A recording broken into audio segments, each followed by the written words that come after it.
So recently we've been spending a lot of time on men behaving badly. We've had politicians behaving badly, we've had businessmen behaving badly, we've had athletes behaving badly, and we're all pretty scandalized by this. I mean, the rest of us are kind of looking upon these men and thinking, why are you behaving so badly? But I want to ask the question, why are we surprised that these men are behaving badly? I mean, this has been happening for quite a long time now, and I wonder why we are so offended by it.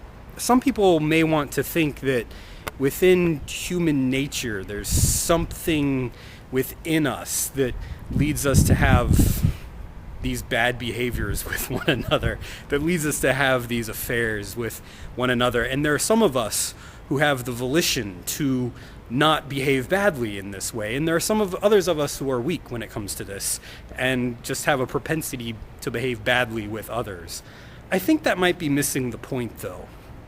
At least in our culture, there's something more to this. I think that when we say that some people just have a weak volition in this is to miss the bigger picture. And I think part of the bigger picture is that we live in a hypersexed culture. You can't drive down the highway without seeing pictures of half-naked people.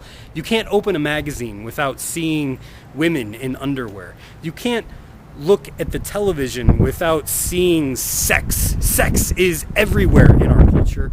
We have a hypersexed culture, and what that does is inflames sexual desire. And so I think that when we want to focus on these specific individuals for behaving badly, I think it allows us to deflect our responsibility for something that's much deeper, a deeper current within our culture. It allows us to ignore that. Now, this hypersexual culture infects all of us. And it's probably true that some of us have a more of a volition, a stronger volition to ignore it or to suppress it or whatever. But when we see people acting out this current that's in our culture, I don't think we should be surprised. I think it's there and it infects all of us, and that some people give into it. It's not a big surprise to me. I think that the only way out of it, part of where that volition comes from, is for many of us, I think, is through some kind of spiritual practice, some kind of sense that it's not just about these sexual desires that I have, but it's about living in community with others, loving community that seeks the best for the other, both physically, emotionally, spiritually. It takes spiritual discipline to not get consumed by the hypersexual culture that we live in.